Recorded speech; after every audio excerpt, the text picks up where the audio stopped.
coming in as we've got some groups coming in, so really, really lovely to have you all this evening. Welcome.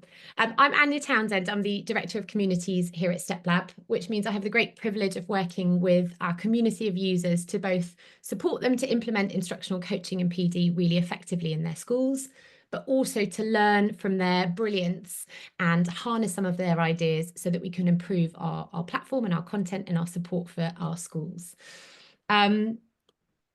An example of that brilliance this evening are our two guests on our webinar, Elliot Hahn and Joachim. So Elliot is one of our coaching hub leads, and he joins us from Manchester. He's a coach for teaching assistants and also an evidence lead in education. So that means he works really closely with the EEF on dissemination of evidence and research and implementing that in schools. We're also really lucky to have Joachim here with us. So Abby is the Institute SEND Specialist at Academy Transformation Trust, which means that she works with pupil-facing support staff to develop their practice and also works with teachers to ensure that they work really closely with teaching assistants as well.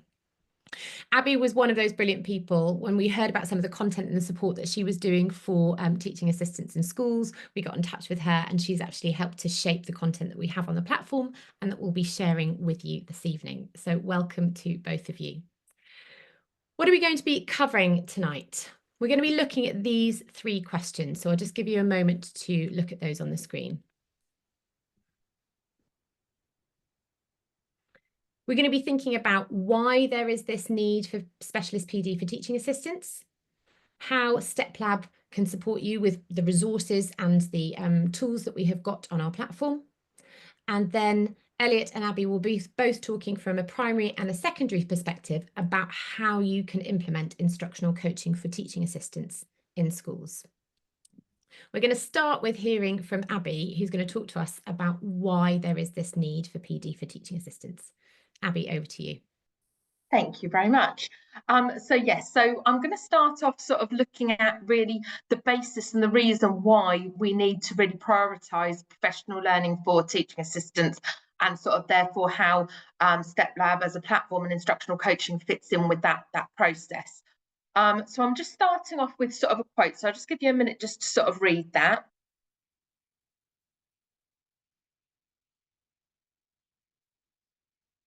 So this comes from the Effective Professional Development Guidance Report from the EEF. And it really just highlights the importance of professional development for professionals within education. It particularly is referring to teachers, but obviously our teaching assistants play that crucial role in teaching and learning in the classroom. And so therefore, that professional development is going to have those impacts on sort of those positive impacts on pupil outcomes for both teachers and teaching assistants. We move on to the next slide, please. So I just want to give you time to just reflect on the professional development that is on offer in your setting and sort of what that looks like. So firstly, just sort of consider, do teachers within your setting have access to a regular programme of professional development?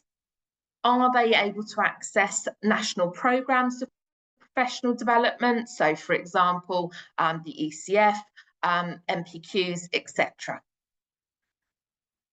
And I would assume that the answer that you have come up with is yes, they do. And obviously there is sort of a big national focus on professional development for teachers, and the likelihood is that you will have a professional development curriculum for your teachers.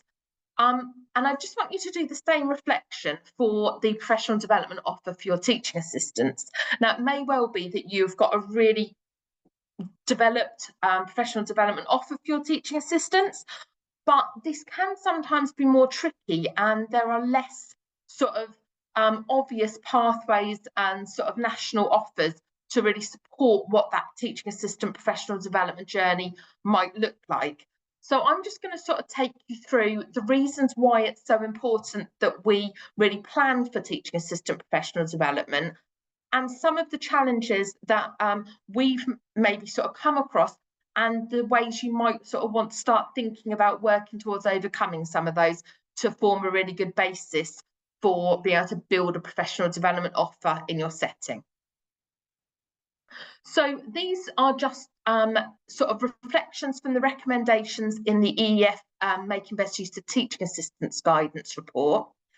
I've taken one of the recommendations based around work in the classroom, and then two of the recommendations around teaching assistants delivering those structured interventions. And actually, when you look at both sections of this guidance report, it's really clear how important the training and development element is. So you can see from those quotes that actually for that work in the classroom, it's really important that teaching assistants have that sufficient time for high quality training and development. And again, for delivering structured interventions, they will only obviously be able to be delivered with fidelity and effectively if teaching assistants have got that relevant extensive training to allow them to deliver those properly. So I've taken this quote from the new report that's come out from the DfE on use of teaching assistants in schools. And I'll just give you a few seconds to read it, but I think it really highlights both the interest and need for professional development, but also some of the challenges that can come along with that. So I'm now just going to sort of start to consider what some of those challenges might look like, but how you might be able to sort of work through some of these to ensure that professional learning for teaching assistants can be as effective as possible. So I put on there that there could be contractual considerations. So it may be that the timing of their TA's working hours don't allow for access to professional learning. It could be that these sort of PD days aren't part of their contract. Now, obviously, there are HR implications and things around contracts, but actually it's always worth sort of considering actually what do those contracts look like? Do they facilitate access to professional development, and particularly professional development also alongside teachers, and I'll come to that a bit more in a second. It's important, obviously, I know it's a bit of a given, but it's really important that that professional development is really relevant, and I think it's one of the worst things when sort of maybe someone's sitting in a training or being involved in professional development and actually it doesn't relate to sort of what they do. So that's obviously a really key part. But alongside that, I think it's really important, and the evidence suggests it's really important, that actually teaching assistants learn alongside teachers so that they can work and be on the same page in the classroom. They are working on the same priorities. They can have that sort of collaborative working relationship that makes that practice so effective. And then the last two that are really on here, I would sort of take together. So they're really looking at the fact that our teaching assistants often come in from very varied starting points. So with very varied background experience and bring a huge amount of different skills to the profession, but actually sometimes haven't been part of professional learning for maybe a long time or not experienced professional development, and can sort of maybe lack some of the prior knowledge of some of the topics that maybe teachers have had that foundational learning in, but also maybe lack the confidence to feel sort of able to take part and really sort of get as much as they can from that training. You may come across other challenges, but actually there are sort of, it's really important that we're sort of working to build that sort of culture of professional development for teaching assistants, which we're going to look at throughout tonight, to ensure that that confidence is really built with teaching assistants. So I'm literally just going to take you through the two sort of key areas that I feel are really sort of really important for teaching assistant practice. And then that will feed into Ania talking to you about the Steplab offer and sort of how that links to that. So one of the key aspects, and obviously this again is from the EEF Making Best Use of Teaching Assistants guidance, so the evidence suggests that a really effective sort of way for teaching assistants to work in the classroom is actually for them to facilitate independent learning. Actually, teachers are there obviously delivering the curriculum, that high quality teaching, but actually teaching assistants are coming in, adding value and supporting pupils to develop those independent learning skills and become independent learners to be able to access the curriculum as effectively as they can. And so that, I think, is a really key element of where we can sort of upskill our teaching assistants to have those strategies and that sort of bank of that toolkit to be able to go in and be able to support pupils as effectively as possible to reduce the risk of things like learned helplessness and ensure that pupils are really able to develop their independent learning. And then our second element is around where there's some really good evidence of positive impact around teaching assistants delivering high quality structured interventions, those evidence informed interventions. And actually that's a really key area for teaching assistant practice, and an area where the evidence suggests some really sort of good positive impact. So it's really important that teaching assistants have got the training and the knowledge in how to deliver those effective structured interventions in an evidence-informed way, and to also support that process of those explicit connections being made between what happens in an intervention and that learning in the classroom. And amazingly, I'm on time and I'm going to pass back to Ania. This slide literally just summarises, the mechanisms for professional development, which we will really touch upon all the way throughout tonight when we look at sort of putting instructional coaching into practice in schools. Awesome. Abby, thank you so much. And I know we've talked about some of those challenges previously, but one of the things that I loved as somebody who's been a PD leader in schools is thinking really carefully about kind of contractual arrangements. And actually, maybe when you're designing your professional development for your teaching assistants, like HR being one of those first points for thinking through how you're going to develop that model. That was really illuminating for me. So thank you so much for sharing that. So what resources are available to colleagues on Steplab to help you deliver the kind of training that Abby has just outlined? I'm going to talk you through some of the things that we've got to support you. So just take a moment to have a look at that slide. I'm going to show you some of our action steps to support teaching assistants and the associated insight study modules. And then we're going to look at some tools to help us, in line with those EEF recommendations, motivate teachers and embed practice. Now, we've got colleagues on the call this evening, some of you who are really familiar with Steplab and know it inside out and back to front. We've also got people here who are not current Steplab users. So forgive me if for those of you who are really familiar with the tools, I'm going to go through some of those bits to make sure that it's clear to everybody here tonight.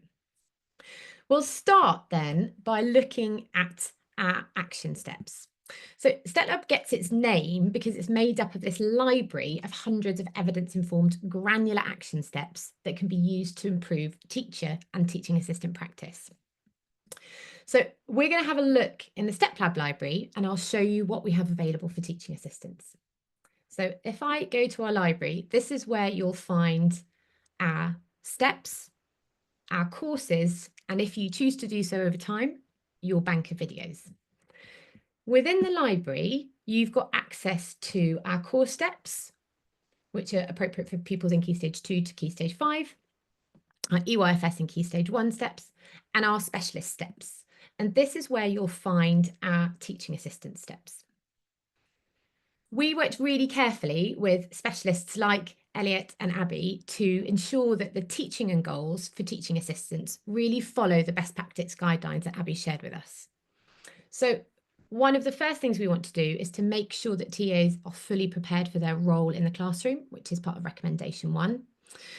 And this includes directing teaching assistants and teachers to ensuring that TAs add value to what teachers do and they don't replace them. So that's a really key part of recommendation 2. As Abby said, we know that if you Velcro a teaching assistant to one student, that can lead to stigma and it can really negatively impact on outcomes. So we are guiding teachers and teaching assistants to think about how they might have supplementary roles in classrooms, roving, flagging students, working in zones, scribing, modelling. And both teachers and teaching assistants will need to ensure that there's real clarity about how they work together and how they give feedback in that lesson. Secondly, we know that when teachers and teaching assistants do work one-to-one with students, we want to make sure that we support them to use that scaffolding framework to facilitate independent learning.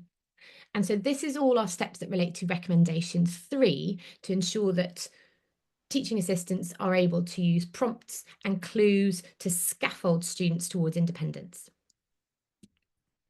And thirdly, Abby again talked about the power of structured interventions. So research on teaching assistants using targeted interventions in one-to-one or in small group settings shows a really consistent impact of around 3 to 4 months additional progress. Crucially, this is only when teaching assistants are using structured intervention sessions and they deliver that with fidelity to that programme. And so we've got a set of steps here that are supporting teaching assistants to apply those recommendations 5, 6 and 7 when they deliver those structured interventions. So that gives you a sort of flavour of the kind of content that's in our goals for teaching assistants. Let's have a look at some of the steps themselves. So if we are looking at delivering high quality structured interventions, you might be wanting to make sure that teaching assistants help students to make links back to classroom learning. Within each step, you have got a really granular step itself that is bite-sized, is achievable within 1 week, and can incrementally move that teaching assistant forward in their development of delivering structured interventions. You've got a set of success criteria that you can use to deconstruct models, to help when you're practicing and rehearsing, to give feedback when you're coaching somebody. And you've got a set of really specific rehearsal tasks so that if you are training or coaching teaching assistants, you can help them prepare to embed that step in their practice and deliver those structured interventions. Over the course of this next academic year, we will also be adding videos of teachers and teaching assistants delivering those steps so that you can also use those videos as well as your own models in schools. The other thing to add, and Elliot will speak more to this later on, is that all of Steplab content is fully customizable. So this is how we've chosen to organise our goals for teaching assistants and arrange our content, but you can fully customise that so that it builds on the shared language and the practices that you have within your school. The other thing that the eagle-eyed of you may have noticed comes alongside our steps is our insight study modules. So I'll just give you a moment to read the slide. Our insight study module aimed to build knowledge of the key mechanisms that underpin techniques and steps so that your teaching assistants can use that content and use those steps with adaptive expertise. So if we take a look again in our library, if we look at preparing effectively for the lesson, when we look at one of the steps themselves, you can see that a study module is linked. Now, each of these study modules have an introduction.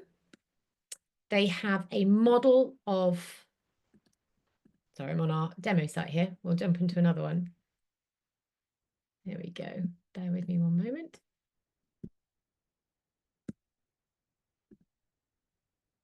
We'll jump into here.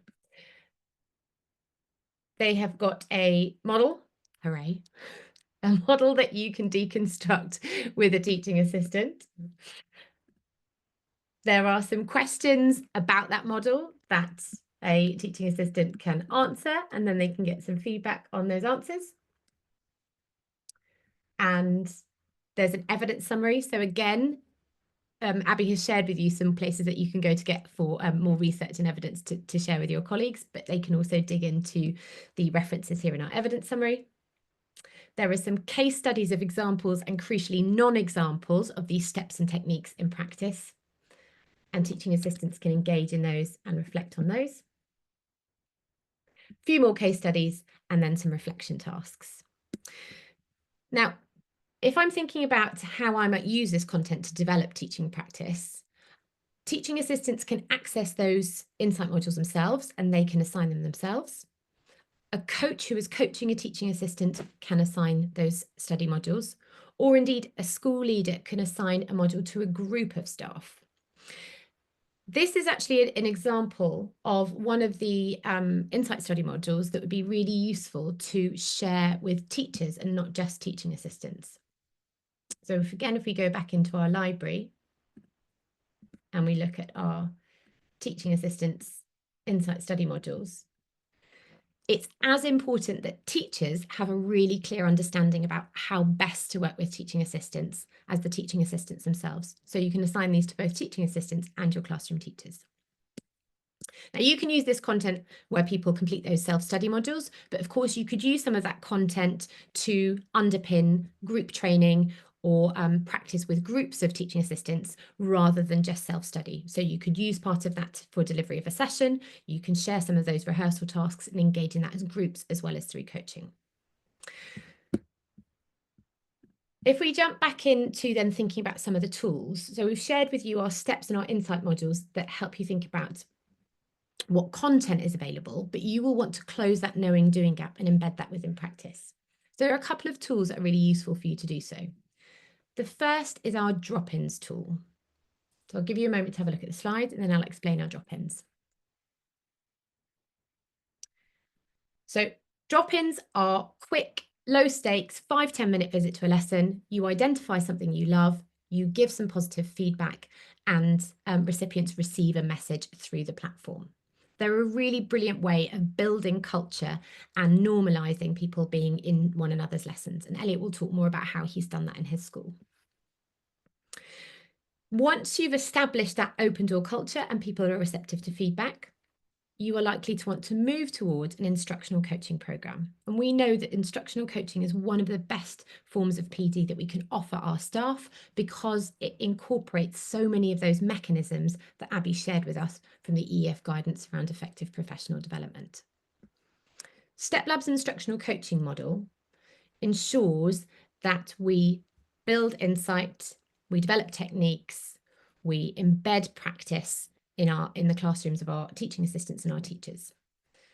So in the observation process, we gather evidence, we review progress on previous steps, we diagnose what the next thing is to work on with our teaching assistants or our teachers, and we script our feedback.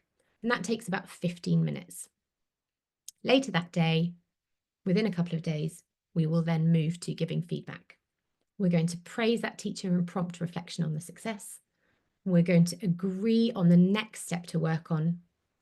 The coach will provide or deliver a model for that teaching assistant, and then together they will plan and rehearse how they can embed that step in an upcoming lesson.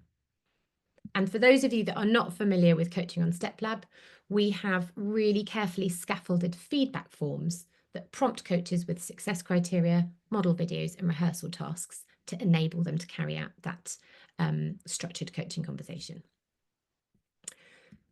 So hopefully that gives you a flavour of the content that we have to build knowledge and develop techniques and the tools that we have to motivate teachers and embed practice.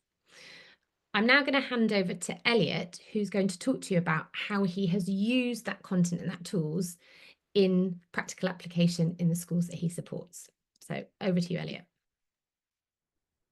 Hi. Throughout sort of Abby and Ania's sessions, they've both really spoken about how the EF and the research has completely proved that TAs absolutely can maximise their impact in their classrooms. So how have we done that at Manchester Communication Primary Academy? Well, just to understand our context, we serve a very high proportion of socially and economically challenged. We come from a very deprived area within the north of Manchester. And just to understand sort of some statistics and figures there, you'll see that we are way above the national average in terms of children who are eligible for free school meals, high level of children with SEND, and a high level of children with English as additional language. So we have various different challenges within that. And within that, we also have a high number of children who are pupil premium. So as part of our pupil premium that we have put together, we have used that funding to appoint a coaching lead, which is myself.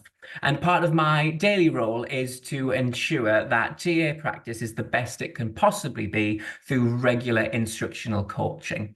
Now, as Ania had mentioned, in terms of instructional coaching, it is building that bridge between knowing and doing. And as Abby also mentioned in her session, that it's about making sure that TAs have that fundamental right to professional development. TAs are more than likely wanting to be a part of in professional development within their context. But what does good TA professional development actually look like? So we have to establish a culture for professional excellence. Now, I am sure for colleagues who have joined us this evening, you will have your own teaching and learning playbook, you'll have your own teaching and learning principles, things that work well in your school. And we have that in ours, just like every school does up and down the country. But we had to really communicate what excellent practice looked like. And from our teaching principles, we were able to pick that apart, and through the use of Steplab, using the content that was already available, is using the best practice through evidence, but also best practice what's out there. And we were able to customize that to make sure that what we wanted our teaching assistants to be doing in the classroom was then rectified through training. So we had the ability to customize our teaching and learning playbook, create our own goals, but also still having that fundamental understanding of what the research was telling us. And one of the main reasons we did that was to ensure that teaching assistants know what good looks like. So as part of our journey with teaching assistant development, we have worked on embedding instructional coaching, so making sure that there's guided reflection and feedback loops. But one of the main things was to build that knowledge, so ensuring that TAs had that knowledge, they had that insight, they had that awareness of what good classroom practice actually looks like. Through the use of the insight modules available on Steplab, we can build those mental models. We can make sure that knowledge is stronger and it is constantly developing. And again, like I've mentioned previously, having that evidence informed through using such documents as the EEF, maximising TA impact, but ultimately redefining that role of the TA. What does a teaching assistant look like in your school? We had to create that synergy and create that this is what teaching assistants should be doing in our classroom. Let's align that to our teaching and learning priorities. Let's create our own teaching and learning playbook with the help of Steplab. And once we build that, and once we build that knowledge, and once we create that culture of knowing what good looks like, we are then able to use that wider Steplab ability in terms of using drop-ins and building that culture. Next slide, please, Abby. And it's that sustained change. It's making sure that in order that Abby's already mentioned it previously, and there'll be a lot of teaching assistants within your schools that actually they might be very fearful of lesson observations. They might be very fearful of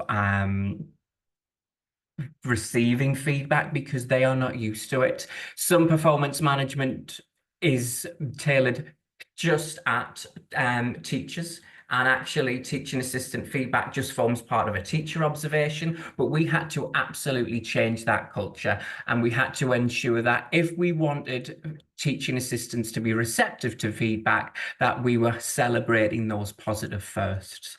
And through the use of Steplab, we were able to use that shout out function where we were dropping into classrooms. I was dropping in alongside TAs day in, day out and highlighting what they were doing well. So they were receptive to feedback. They were understanding what feedback actually looks like. And essentially, they knew what they were doing well in order so that we could support them within their own development.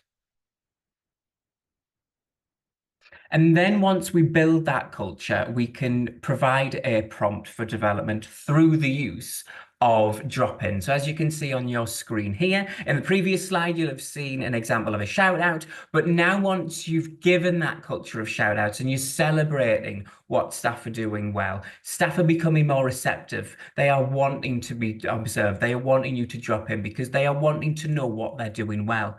And if you're wanting to build that culture of feedback and wanting to build that strong instructional coaching program, you then have to provide that development point. And as you can see, actually there's an example of what the staff member, the teaching assistant, was doing effectively, but then something that they could then develop based on our teaching and learning priorities.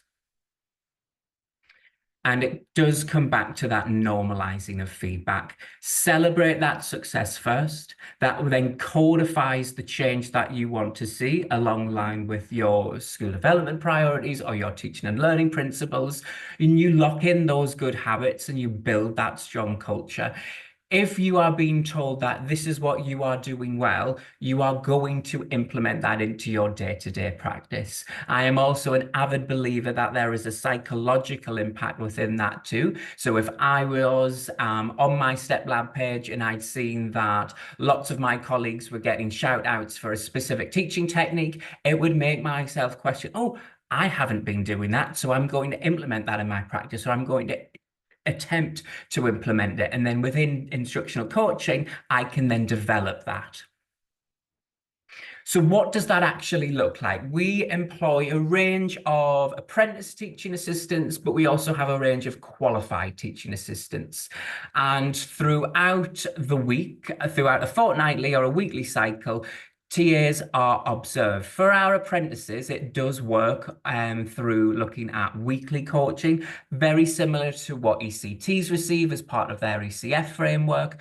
So they are looking at, as you could imagine, in terms of their knowledge, their mental models, their experience, they are going to be needing extra sort of one-to-one work where they're building that knowledge of classroom, basic classroom management, etc. With our more qualified TAs, we can move to a fortnightly coaching system. So in terms of what that actually looks like, in an average 6-week half term, there would be in week 1 a coaching observation followed by feedback with myself. But in the following week, ensuring that there is support for implementation, I would then drop into that lesson unannounced throughout the week, and I would actually observe that member of staff and how they were then getting on with that goal that we agreed on and that specific action step. And through the use of Steplab, I could give them some written feedback in terms of feedback against the action step, or it could also include some live coaching, some live modeling. So for example, if it was circulating for understanding, I could watch how that member of staff is doing that based on their action step. And if needed, I could also do some modeling, or I could provide some quick feedback that they would then get instantly on Steplab. And it's just building that constant cycle of improvement, that constant cycle of development. And that runs over the course of the half term. So you're looking on average for our qualified TAs, at least 3 coaching observations and feedback over that time. And with our apprentices, they're getting 6 coaching sessions over a half term. And then in terms of that implementation, we are building that continuous drive of improvement and development. And here is a screenshot of our engagement stats. So you can see since we've returned in September, all of our teaching assistants, in line with their cycles, have been coached accordingly, and they are getting that regular coaching. So we are developing, we are improving. And I just want to draw your attention in terms of the 407 feedbacks given. That number has actually increased over the last week because there's been more. But what is really important to notice within that, our teaching assistants have received 407 examples of feedback since the academic year. Now, I sort of, on average, if you look at old performance management, where there might be 3 observations over the course of the year, in a school our size, staff would probably, on average, as a whole, have 87, and that's the whole staff body, 87 examples of feedback over the school year. We've absolutely smashed that by giving 407 examples of feedback. They can only improve with that. And there's also 165 steps achieved. That's teaching assistants improving, and that means that our children are thriving. But that professional excellence and that culture has to be open. It has to be aligned with every member of staff. It isn't just the TA coach working alongside the TAs. It's about teacher and TAs meeting daily as professionals, understanding their role. That was really helpful for us in terms of the insight modules available, because actually teachers and TAs could work together to pick it apart and really understand what it actually means, and they can understand one another's role. But it's also really key for leaders as well. If we are wanting to instill change, we have to make sure that school leaders, myself along with the senior leadership team, are also championing that instructional coaching. We are working all together to improve teaching assistant practice, because we know the impact that TAs can have on our pupils.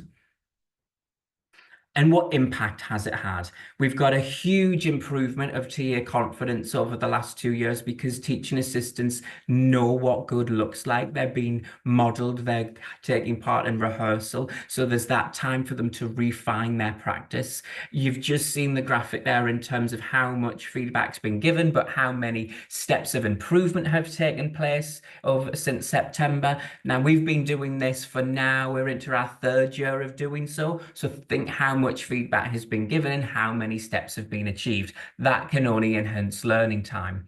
Through the help of the insight modules, as Ania had mentioned previously, that understanding of that cognitive science of how children learn, but also how the science of learning, understanding how the complexities of a classroom has been really vital for our teaching assistants as well. Building that culture of feedback.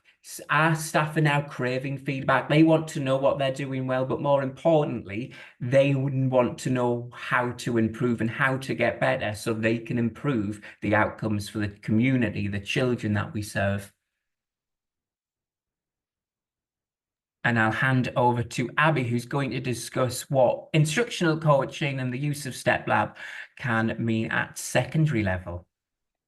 So yeah, I'm just going to talk you through very briefly this slide, because actually what this does is really show that I've been working particularly with one of our secondary settings around starting to implement instructional coaching, and it really shows that building that journey of sort of creating that culture of professional development is so important.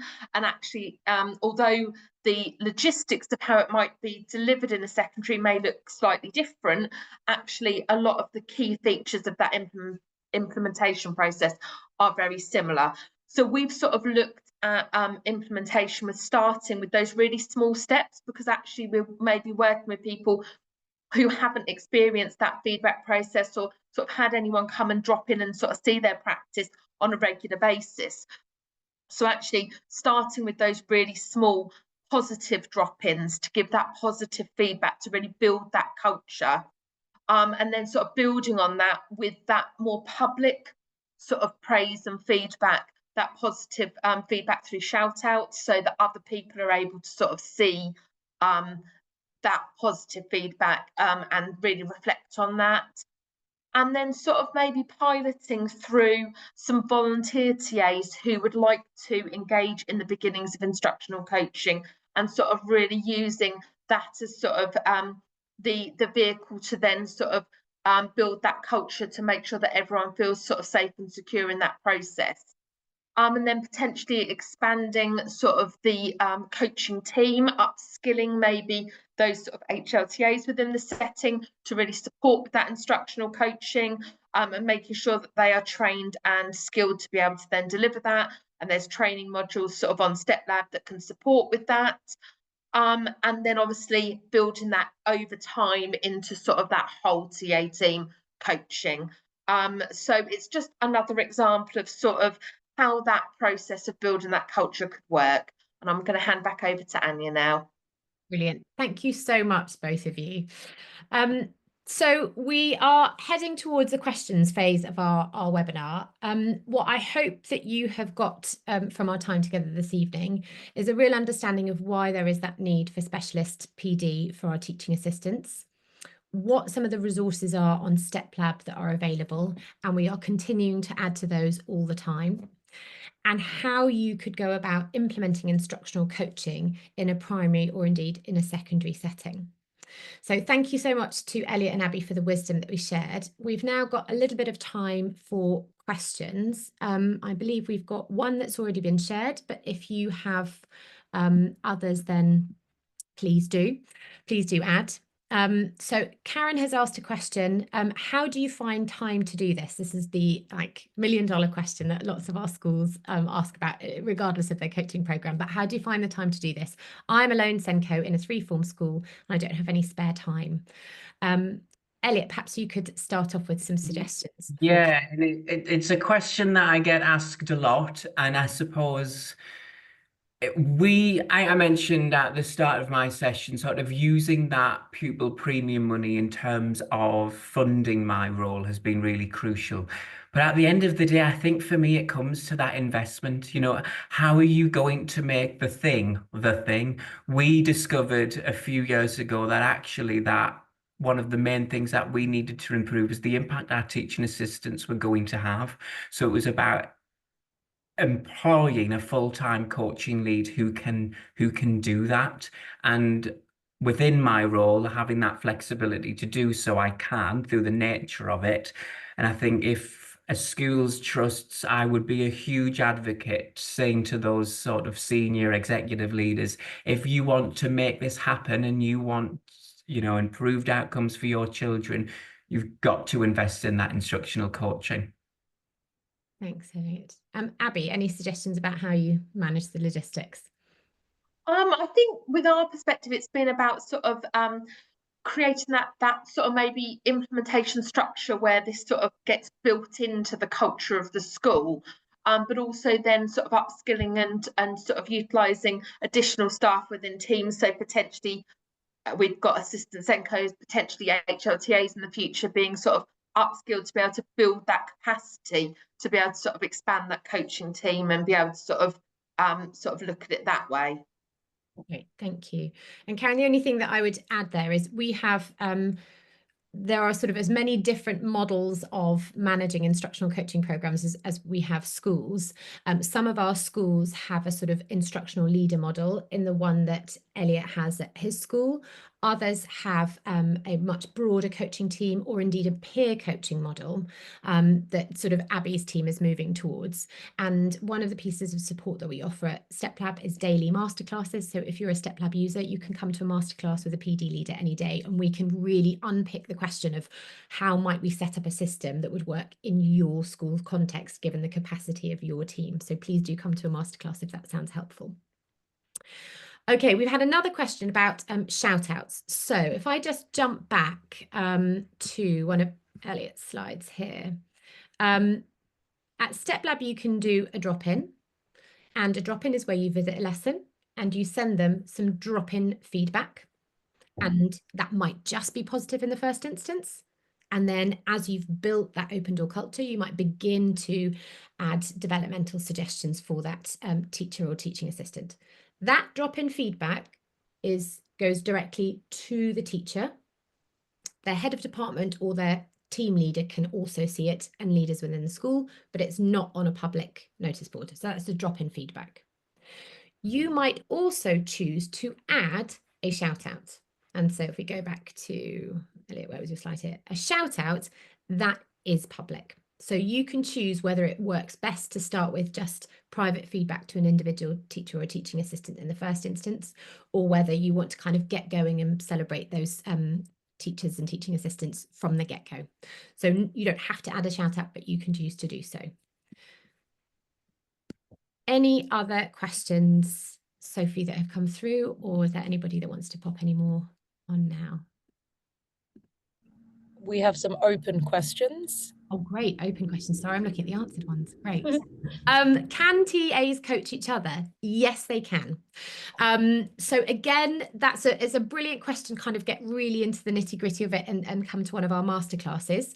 But the steps and the training materials and the observation forms on Steplab help to scaffold that coaching process so that even novices can do a good job of leading an instructional coaching conversation. You will want to do some work around that to ensure that your coaches have strong mental models of the aspects of practice that they are coaching on. And so depending on the existing mental models of your team, you might encourage them to coach one another on a particular focus, say structured interventions or the scaffolding framework for a particular point in time. And over time, as you build the knowledge of your team, you might broaden the kind of range of teaching goals that they're coaching one another on, because you know you have developed that expertise. But yes, that peer coaching model could involve teaching assistants coaching one another. Elliot, Abby, anything to add on kind of peer coaching there? Yeah, you've more or less hit the nail on the head. Great. Charlie asks, will we be sharing the slides? Sophie, are we sharing the slides? I don't see why not. We absolutely can, yes. Absolutely can. Great. Amy, when implementing this for TAs, do you have a coaching lead who coaches all the TAs, or do class teachers coach their own TA? 7 form entry primary school, that's a big one. That is a very big one. And so I'm trying to work out how to do this effectively while coaching the amount of TAs. Amy, one of the really annoying responses to lots of questions we get at Steplab is, it depends. So this is another one of the it depends. So yes, you could have an Elliot in your school who coaches all the TAs. Yes, you could organize a system in which classroom teachers coach their own TAs, and you would think about how you kind of manage the time to do so. Or indeed you could look to, as Abby is using other teaching assistants or HLTAs to support colleagues that way. So I hope that answers your question. Again, please do come along to one of our masterclasses and we can dig into that so that it works for your setting in particular. Can I just jump on that as well, please, Anya, in terms of, I think, just to answer your question, Amy, and also the question previously in terms of TAs coaching each other, it really is one of those tricky ones where I say, oh, it depends. But actually, you know, start off small is really, I think, one of the biggest advices we can give to people in terms of implementing that coaching. And especially in terms of if you've got a 7 form primary school, like that's absolutely huge. But in terms of, it's absolutely great that you could have someone like myself. I absolutely, you know, am aware that not a lot of schools do have my position. But it could be actually that you just have a pilot, you run it in terms of, do you set up some volunteers, having a specific person who coaches 1 or 2 people in the sort of early stages, and then develop that over time. And it really does depend just on sort of expertise in terms of coaching as well. I do sort of expertly coach all of our teaching assistants, but as I lead the coaching program, our teachers work in a peer-to-peer model, but actually a lot of that work is actually just getting to understand the sort of science behind coaching and how to coach it. So it's one of those where it is a real journey. Thank you. Last quick one from Charlie. If we want to upload best practice videos, will they be available to all Steplab users or just for our school? Charlie, the short answer to that question is just for your school. If you use the Steplab Record app, then you can ask the permission of the subject of that video if they are happy for you to share it within a team in your school, or indeed share it with the whole school and add it to the school library. And if you record videos on Steplab, or indeed you've already got a bank of model videos, you can add them to any existing steps so that those model videos show your teachers and your teaching assistants in your settings if you wish to do so. Okay. If there aren't any other questions, all that remains for me to say is thank you so much, Elliot and Abby, for joining us this evening. They have kindly said that they are happy for colleagues to reach out to them if you've got more questions that you want to ask them. Thank you so much for being with us on a dark November evening. We really, really appreciate you being here. If there is anything that we've touched on this evening, masterclasses, or you want to learn more about Steplab and how we can support your school and PD within your settings, please do email us hello@steplab.co or come and visit our website steplab.co. Thank you very much. Have a wonderful rest of your evening, and thank you for all the work you're doing. Thank you so much. Thank you.